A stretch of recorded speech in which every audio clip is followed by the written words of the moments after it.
এই যে আমাৰ পিডব্লিউডি বিভাগটো আছে, পিডব্লিউডি বিভাগৰ এগৰাকী মুখ্য অভিযন্তা আছে। ধৰি লওক পিডব্লিউডিৰ মুখ্য অভিযন্তাগৰাকী বুৰঞ্জী বিভাগৰ স্নাতক, মানিবনে? গুৱাহাটী চিকিৎসা মহাবিদ্যালয়ৰ ছুপাৰিনটেণ্ডেণ্টগৰাকী যদি চিকিৎসা বিজ্ঞানৰ স্নাতক নহয় অসমীয়া বিভাগৰ স্নাতক হয়, হোৱাবনে? কথাবোৰ আপোনাৰ কাৰণে অবান্তৰ, অবাস্তৱ, কিন্তু এই কথাবোৰ যুক্তি আছে। পাছলৈ এয়া মই বিশ্লেষণ কৰিম। প্ৰথমতে মই আলোচনা কৰিব বিচাৰিছোঁ এটা ভাল লগা দৃশ্য আৰু এটা ধনাত্মক খবৰৰ প্ৰসংগ।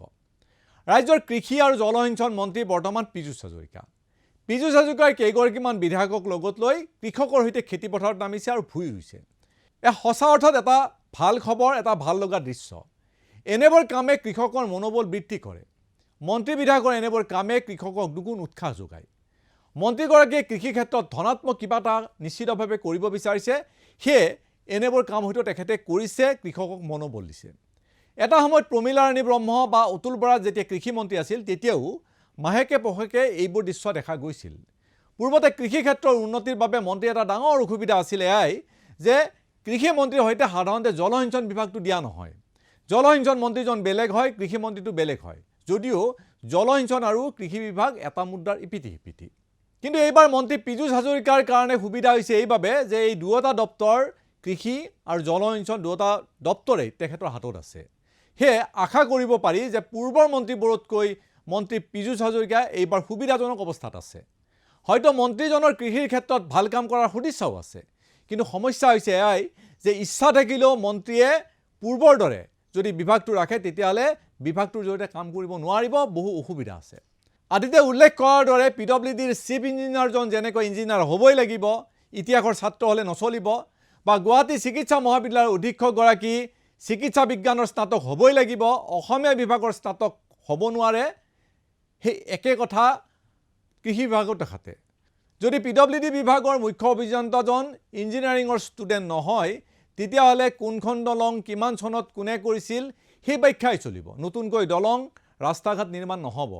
সেই ইতিহাসৰ ছাত্ৰ কেতিয়াও চিফ ইঞ্জিনিয়াৰ হ'ব নোৱাৰে বা ইঞ্জিনিয়াৰ পোষ্টত বহিব নোৱাৰে। একেদৰে চিকিৎসালয়ৰ অধীক্ষকগৰাকী বা ছুপাৰিনটেণ্ডেণ্টগৰাকী অসমীয়া বিভাগৰ স্নাতক হ'লে নচলিব। আৰু যদি অসমীয়া বিভাগৰ স্নাতক হ'বলৈ হয় তেতিয়াহ'লে ৰোগীক দৰৱ দিয়াৰ সলনি কোনটো কবিতা কোন সময়ত পঢ়িব লাগিব তাৰ ব্যাখ্যাই দাঙি ধৰিব। সেইকাৰণে এই পোষ্টবোৰক টেকনিকেল পোষ্ট বুলি কোৱা হয়, ছাৰ্ভিচ ৰুলত টেকনিকেল পোষ্ট বুলি লিখা থাকে, আৰু সেই বিভাগৰ বিশেষজ্ঞক এই দায়িত্ববোৰ দিয়া হয়। কিন্তু এনে আজব কাণ্ড কৃষি বিভাগত চলি আছে। কৃষি বিভাগৰ সঞ্চালকৰ আসনত প্ৰায় এটা দশক ধৰি কৃষি বিভাগৰ স্নাতক বা স্নাতকোত্তৰ ডিগ্ৰীধাৰী নাই। তাৰ পৰিৱৰ্তে সেই বিশেষ আসনখনত আজিৰ তাৰিখত আছে একোজন জ্যেষ্ঠ IAS বিষয়া। পূৰ্বতে এই আসনখনত কৃষি বিভাগৰ ডিগ্ৰীধাৰী বিষয়া বহাটো বাধ্যতামূলক আছিল। বিভাগৰ ছাৰ্ভিচ ৰুল মতে কৃষি সঞ্চালকৰ পদটো সম্পূৰ্ণভাৱে টেকনিকেল, যিদৰে পিডব্লিউডিৰ মুখ্য অভিযন্তাগৰাকী অভিযন্তা ডিগ্ৰীধাৰী হ'বই লাগিব, মেডিকেলৰ অধীক্ষকগৰাকী চিকিৎসা বিজ্ঞানৰ স্নাতক হ'বই লাগিব, একেদৰে কৃষি বিভাগৰ সঞ্চালকগৰাকীও কৃষি ডিগ্ৰীধাৰী হোৱাটো বাঞ্ছনীয়। অতুল বৰা কৃষিমন্ত্ৰী হৈ থকাৰ সময়ছোৱাত কৃষি বিভাগৰ সঞ্চালকৰ দায়িত্ব দিয়া হৈছিল এগৰাকী জ্যেষ্ঠ IAS বিষয়াক। ইয়াৰ আঁৰত এক ডাঙৰ অংক জড়িত আছিল। কৃষিৰ উন্নতিৰ বাবে আসনখনত IAS বিষয়াক বহুৱা হোৱা নাছিল। ইয়াৰ আঁৰৰ অংকটো অন্য ধৰণৰ। যোৱা এটা দশকত কৃষি বিভাগে নতুনকৈ কৃষি ক্ষেত্ৰত কোনো এটা কাম কৰা নাই। পূৰ্বৰ পৰা যিদৰে এই বিভাগটো চলি আছে একেদৰে চলি আছে। আচৰিত কথা এয়াই যে ইমান ডাঙৰ বিভাগ হোৱাৰ পাছতো, তাতে আকৌ আমাৰ ৰাজ্যখন কৃষি প্ৰধান, তাৰ পিছত এই বিভাগটোত ৰাজ্য চৰকাৰৰ নিজৰ কোনো আঁচনি নাই। কেৱল কেন্দ্ৰই যি আঁচনি দিছে সেই আঁচনিৰ জৰিয়তে সমগ্ৰ বিভাগটো আজিও চলি আছে। যদি এগৰাকী IAS বিষয়াই কৃষি ক্ষেত্ৰত উন্নতিৰ বাবে ৰাজ্য চৰকাৰক নতুন পৰিকল্পনাৰ দিহাই দিবই নোৱাৰে, তেনেস্থলত কৃষি বিভাগৰ সঞ্চালকৰ আসনত IAS বিষয়াৰ প্ৰয়োজনেই বাকী। কিন্তু মন্ত্ৰীৰ বাবে সঞ্চালকজন IAS হোৱাটো প্ৰয়োজন। কাৰণ এয়াই যে এইসকল IAS বিষয়াৰ দিল্লীৰ সৈতে ভাল সম্পৰ্ক এটা আছে। কাক ক'ত ধন দি আঁচনিৰ ধন আনিব লাগে সেয়া তেওঁলোকে ভালদৰে জানে।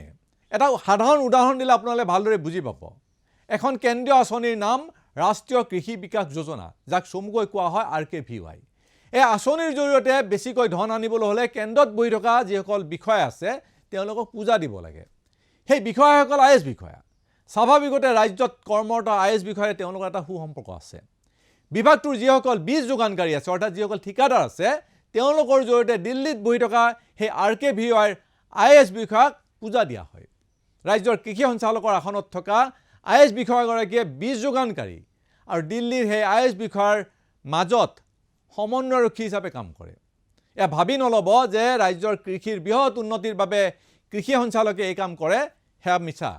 সাৰাংশ এয়াই যে যিমান টকা কেন্দ্ৰৰ পৰা আনিব পাৰিব সিমান বেছি কমিশ্যন লাভ কৰিব কৃষি বিভাগৰ সঞ্চালকে। এটা উদাহৰণ দিওঁ শুনক। এসময়ত ৰাজ্যৰ কৃষি সঞ্চালকৰ আসনত আছিল বিহাৰী সম্প্ৰদায়ৰ কুমাৰ উপাধিৰ এজন IAS বিষয়া।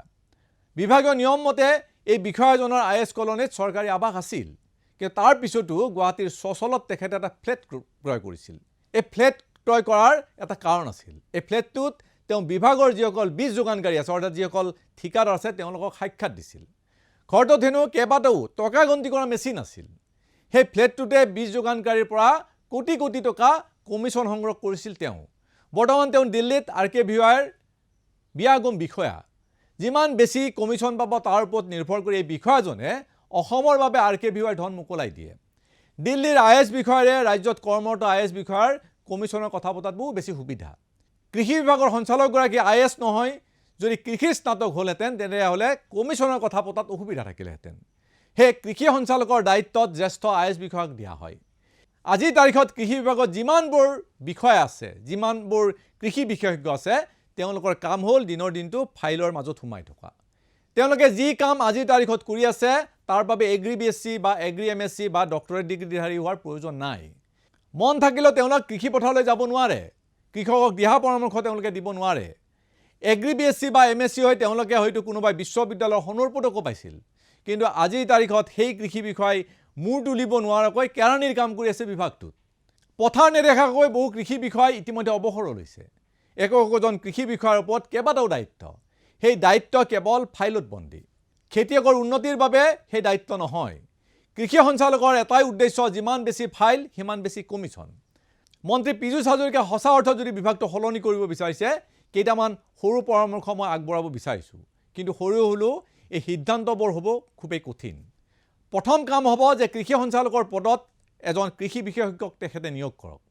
ফাইলৰ মাজৰ পৰা কৃষি বিষয়াক উদ্ধাৰ কৰি খেতি পথাৰলৈ পঠাওক। বীজৰ মানদণ্ড নিৰূপণৰ বাবে ৰাজ্যত গৱেষণাগাৰ স্থাপন কৰক। শুনি আচৰিত হ'ব যে ৰাজ্যত আজিৰ তাৰিখত বীজৰ গুণাগুণ নিৰূপণ কৰাৰ বাবে কোনো ধৰণৰ ব্যৱস্থা নাই। কাগজে পত্ৰই ৰাজ্যত কেন্দ্ৰীয় চৰকাৰৰ অনুদান লৈ দুটাকৈ ষ্টেট বায়'কণ্ট্ৰল লেবৰেটৰী আছে। ইয়াৰে এটা গুৱাহাটীৰ উলুবাৰীত আছে আৰু অন্যটো ক'ত আছে চং বিভাগো নাজানে। এই লেবৰেটৰীৰ গুৰুত্ব আমাৰ ৰাজ্যত অতিকৈ বেছি। জৈৱিক খেতিৰ বাবে এনে গৱেষণাগাৰৰ নিতান্তই প্ৰয়োজন। এই গৱেষণাগাৰৰ এটা প্ৰধান কাম হ'ল যে আমাৰ খেতি যিসমূহ কীট পতংগই ধ্বংস কৰে, সেই কীট পতংগক প্ৰতিৰোধ কৰাৰ বাবে কিছুমান বন্ধু কীট পতংগ, যিসকল খেতিয়কৰ ভালৰ কাৰণে কাম কৰিব, তেনেধৰণৰ কীট পতংগ এই গৱেষণাগাৰে উৎপন্ন কৰে। কিন্তু অতি পৰিতাপৰ কথা এয়াই যে উলুবাৰীৰ সেই বায়'কণ্ট্ৰল লেবৰেটৰী এটা দশক ধৰি বন্ধ হৈ আছে। মন্ত্ৰী পীযুষ হাজৰিকাই এই গৱেষণাগাৰসমূহ উদ্ধাৰ কৰক আৰু কাৰ্যক্ষম কৰক। তেহে অসমত জৈৱিক খেতি সম্ভৱ হৈ পৰিব। মন্ত্ৰী হৈ পীযুষ হাজৰিকাই ভেম নাৰাখি পথাৰত নমা কাৰ্য নিশ্চিতভাৱে প্ৰশংসাৰ যোগ্য। কিন্তু ইয়াৰ সমান্তৰালভাৱে নিয়মিত পথাৰত নমাৰ অভ্যাস কৰক এই বিষয়াসকলক। সঞ্চালকজন কৃষিৰ মানুহ হওক, কেন্দ্ৰৰ পৰা যিসমূহ আঁচনি অনা হ'ব সেই কাম অতি স্বচ্ছতাৰে মন্ত্ৰীয়ে নিজেই কৰক। ৰাজ্য চৰকাৰে কৃষি সৰ্বাধিক গুৰুত্ব দি নিজাববীয়া আঁচনি হাতত লওক। অন্যথা বিভাগটোত খেতি চলি থাকিব ফাইলতহে, পথাৰত নহয়। ধন্যবাদ।